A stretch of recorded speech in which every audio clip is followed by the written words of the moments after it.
दोस्तों नमस्कार। आज हम आपको कोकण के मुरुड जंजीरा लिए चलते हैं, जहां एक युवक की लाश मिलने से हड़कंप मच गया था। समाज में जितनी मुंह उतनी बातें हवा में बिखरती चली गई थी, पर किसी से पूरा सच सुनने को नहीं मिला कि आफताब की मौत की वजह क्या थी।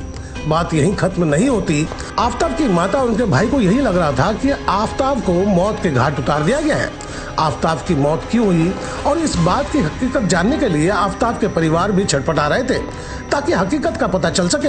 हकीकत का पता चलते ही उनके दिल को सुकून मिले, पर किसके पास जाए पीड़ित परिवार, किससे गुहार लगाए, क्योंकि आज के तारीख में गरीबों के दर्द से किसी को कोई सरोकार नहीं है। यही वजह थी कि उन्हें एक ऐसे व्यक्ति की तलाश थी जो आफताब के मौत की हकीकत उन्हें बता सके, जिसके लिए आफताब के परिवार के सदस्य ने मुझसे संपर्क किए और मैंने आफताब के विषय में कुछ बातें पूछी। तो मुझे लगा मामला काफी गंभीर है, पीड़ित को न्याय मिलना चाहिए, क्योंकि उन्होंने अपना औलाद खोया है। दोस्तों अंत तक बने रहे, तब आपको एक व्यक्ति की जिंदगी और मौत का हकीकत का पता चलेगा। नवी मुंबई से लगभग 120 किलोमीटर के फासले पर बसा मुरुड जंजीरा फोर्ट है, जहां कई छोटे छोटे गांव बसे हुए हैं। वहीं एक गांव है जिसका नाम है सिकरा। इस गांव के भीतर एक पेड़ से 23-24 साल के युवक की लटकी हुई लाश मिलने से सनसनी फैल गई। आफताब की मां और उनके परिवार को लगातार यह लग रहा था कि उसके बेटे को मौत के घाट उतारा गया है, जिसके पीछे उसकी प्रेमिका का परिवार का हाथ हो सकता है। आफताब के परिवार के लोगों का अपना तर्क था, वह कभी आत्महत्या नहीं कर सकता। उन्हें आशंका नहीं मानो यकीन हो चला था कि उसके बेटे को मारा गया है। और यही वजह थी कि आफताब के माता ने तमाम विभाग में पत्र भेजकर गुहार लगाई है कि इस केस की गुत्थी सुलझाने के लिए इस केस को क्राइम ब्रांच को सौंप दिया जाए, ताकि निष्पक्ष जांच हो। आपको बता दूं, इस केस की हकीकत जानने मैं मुरुड पुलिस थाने पहुंच गया और मुरुड पुलिस थाने के वरिष्ठ पुलिस अधिकारी से जब मैंने बात की, तब उन्होंने मुझे वह तस्वीर दिखाए और घटना की सारी जानकारी दी। उनका अपना तर्क था कि यह हत्या नहीं, आत्महत्या का मामला है। सबसे पहले जब हम आफताब की माता से मिले, तब उनका क्या कहना था, सुने। मैंने उनसे जी ये बताया कि आपके बेटे के साथ क्या हुआ। मेरा बेटा सुबह में उठ के खेलने गए मजगांव में, वहाँ से आया जी, घर में से निकला और गया। कहाँ गया था पता नहीं, बताया नहीं उसने कहाँ जा रहा हूँ जी। निकलने गया। उसके बाद में वो एक लड़की है, वो आई हर्षा दी और मेरे को बोलती कि आफताब को बचा लो।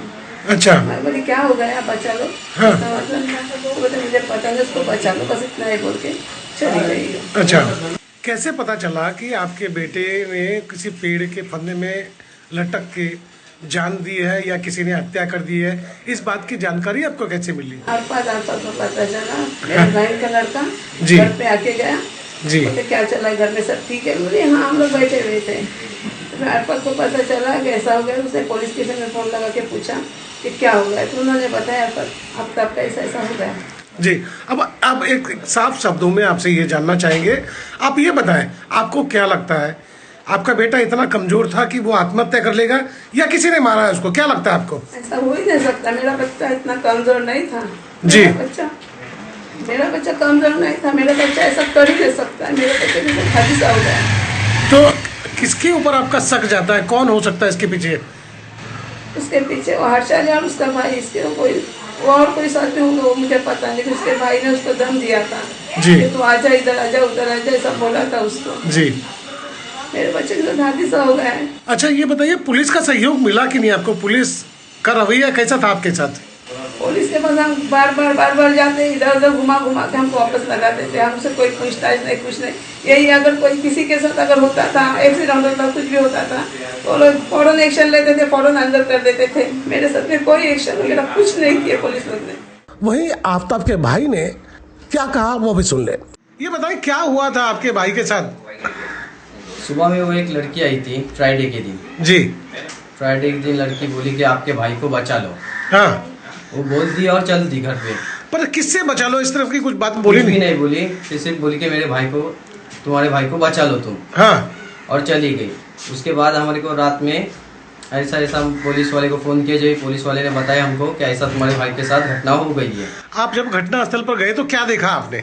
मेरा भाई बॉडी फांसी लगाकर लटका हुआ था।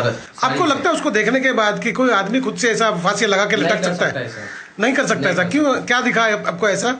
सर जो पोजीशन में वो बॉडी लगी हुई थी, बॉडी को लग के एक गाड़ी थी। हाँ। जब बॉडी को फांसी लगाएगा तो आदमी तड़पड़ेगा तो बाइक तो गिरना मांगता है। हाँ, बाइक नहीं गिरा था। नहीं गिरा था, खड़ा ही था भाई। अच्छा, उसने फांसी लगाने के लिए कोई रस्सी वस्सी का इस्तेमाल किया था क्या? सर साड़ी का इस्तेमाल हुआ था। साड़ी आपके घर से लेकर गया था वो? सर हमारे घर में साड़ी कोई नहीं पहनता। तो आपको क्या लगता है साड़ी कहाँ से लाया होगा? सर पता नहीं अभी। मतलब किसी ने, आपको ऐसा लग रहा है कि किसी ने साड़ी का, साजिश है। हाँ हाँ कोई साजिश है। कोई साजिश है। उनकी बातें सुनने के बाद हम घटना स्थल पर पहुंचे और उस पेड़ को देखा जिस पेड़ पर आफताब लटका मिला था। साथ ही हमने आफताब के मोटरसाइकिल को देखा जिसे घटना स्थल से 100 मीटर के फासले पर लाकर छोड़ दिया गया था। यह तस्वीर आफताब की है जो फिलहाल अभी इस दुनिया में नहीं है।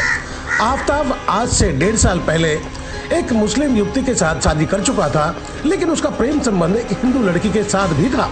यही वजह थी कि आफताब की पत्नी को इस बात की जानकारी लगभग हो चुकी थी कि अगर यही सब चलता रहा तो उसका जीवन आगे चलकर बिखर जाएगा।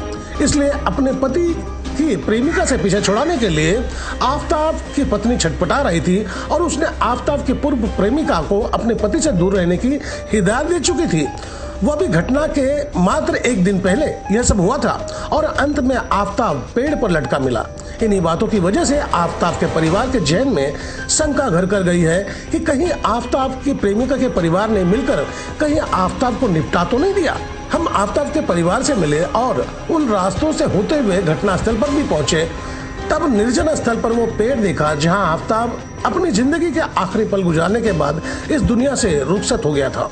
हमने जो महसूस किया, जो देखा, मैं आपके साथ साझा कर रहा हूँ। बस देखना यह होगा कि आफताब की मां ने जो सरकारी विभाग में पत्र भेजे हैं उसका संज्ञान सरकारी विभाग और आला अधिकारी लेते हैं या नहीं।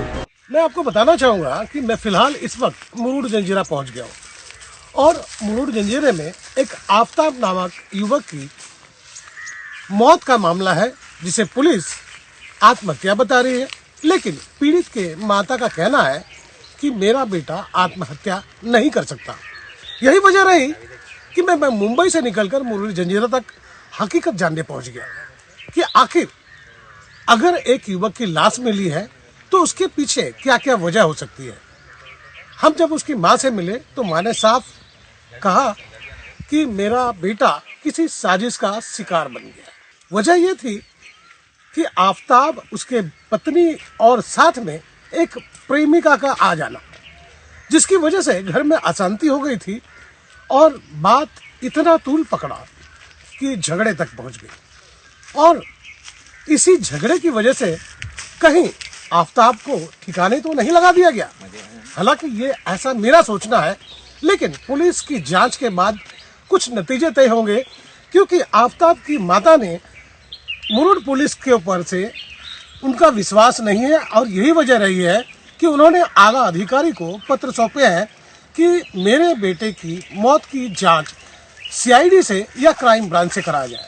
ऐसे में देखना होगा कि पत्र का असर क्या होता है और क्या केस फिर से रीओपन होता है या नहीं। चलिए मैं आपको उस पेड़ तक ले चलता हूँ जहाँ पर आफताब की बॉडी मिली थी। यही वो पेड़ों की शाखाएं हैं जहाँ पर एक साड़ी के जरिए आफताब को लटकाया गया था या खुद लटका था, इस पर मैं कुछ साफ साफ नहीं कह सकता। लेकिन अगर केस रीओपन होता है और जांच की जाती है तब नतीजा आपके सामने होगा कि आफताब के मौत की मिस्ट्री क्या थी। तो दोस्तों, आपको मेरी खबर बेहतर लगी हो तो लाइक करें, सब्सक्राइब करें और बेल आइकन दबा दें। आप हमें कोई सुझाव देना चाहते हो तो कमेंट बॉक्स पर लिख भेजें। तो गोपाल साहब को दीजिए इजाजत, हम जल्द दूसरे खबर के साथ हाजिर होंगे।